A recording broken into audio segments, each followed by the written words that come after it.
La dernière fois que Jacques Dutronc est monté sur scène, c'était en 2017 pour Les Vieilles Canailles avec son ami le regretté Johnny Hallyday.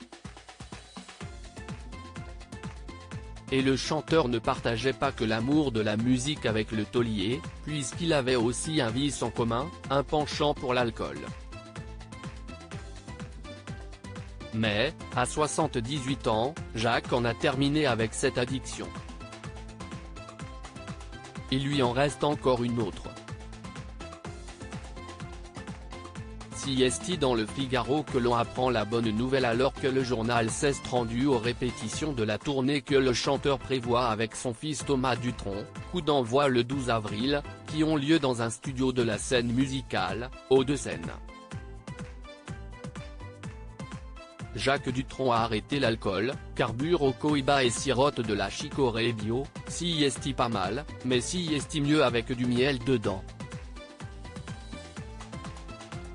Lit-on. Une maigre compensation mais un vrai plus pour sa santé. S'il a donc remplacé l'alcool par une boisson plus saine, l'interprète des tubes Les Cactus et Il est 5 heures, Paris s'éveille continue donc de fumer le cigare. Si est ce que confirme le journal, qui a pu assister à une journée de répétition alors que Jacques Dutronc avait fait le déplacement depuis la Corse, là où il vit à l'année depuis longtemps maintenant, assis dans un coin du studio, le cigare à la bouche, il ne perd pas une miette de ce qui se trame. Et, même si est son fils qui l'a convaincu de faire cette tournée, il n'est pas toujours tendre avec lui quant au choix qu'il fait.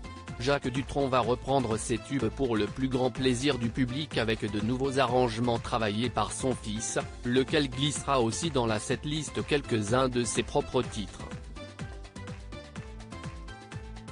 Avec cette tournée, on est en train de se rencontrer encore plus.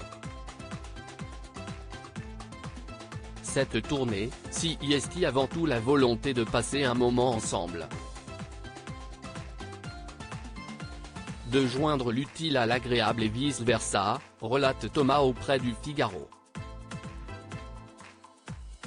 En revanche, il ne faudra pas compter sur la présence de Françoise Hardy, dont la santé est toujours très fragile et qui ne pourra pas assister à une des représentations et encore moins faire un petit tour sur scène avec les hommes de sa vie puisqu'elle ne peut plus chanter du tout.